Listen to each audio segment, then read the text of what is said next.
నమస్తే. ప్రస్తుతం మనతో వి హనుమంతరావు గారు ఉన్నారు. మాట్లాడు సార్. చెప్పండి, కేటీఆర్ యొక్క క్యాష్ పిటిషన్ హైకోర్టు కొట్టేసింది. ఇప్పుడు ఢిల్లీకి వెళ్ళి సుప్రీంకోర్టులో కేసు వేసే విషయం ఆలోచిస్తున్నాడు. ఎట్లా చేస్తారు? చూడండి, ఏదైనా ఒకరి మీద తప్పు వచ్చి కోర్టు నిర్ణయం తీసుకుంటే అతను నిర్దోషాన్ని చూపించుకోవడానికి సుప్రీంకోర్టు పోతాడు అనేది నా ఉద్దేశం.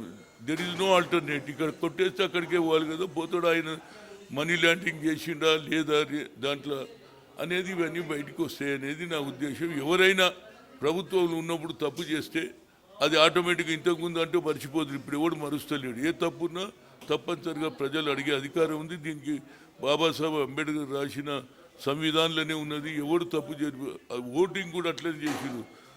ఏది అదానికి ఒకే ఓటు, రిక్షావానికి ఒకే ఓటు అంటే అది మన భారతదేశం సంస్కృతి, అది సంవిధానం. అందరికీ ఈక్వల్గా ఎవరు తప్పు చేసినా కోర్టులో తెలుసుకోవాల్సింది అనేది నా ఉద్దేశం. నిన్న ఏసీబీ విచారణ కూడా వాళ్ళ న్యాయవాదులు అనుమతించలేదని వెనక్కి తిరిగి వచ్చిండు. ఎట్లా చూస్తారు మరి?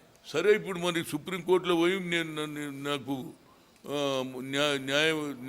న్యాయవాదులను నా ఇంబడి తీసుకుంటా అంటే ఇవ్వలేదు కాబట్టి అది సుప్రీంకోర్టులో అప్పీల్ చేసుకుంటాడేమో అనేది నా ఉద్దేశం.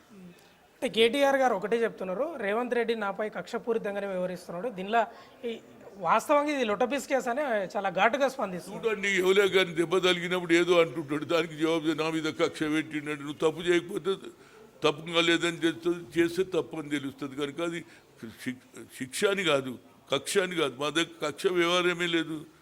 రాహుల్ గాంధీ ఏమంటుండు, నఫరత్ చూడు ప్రేమ్ బడావ్ అన్న కల్చర్ మాది. కనుక మేము అలాంటి పనులు చేయమనేది నా ఉద్దేశం. ఓకే.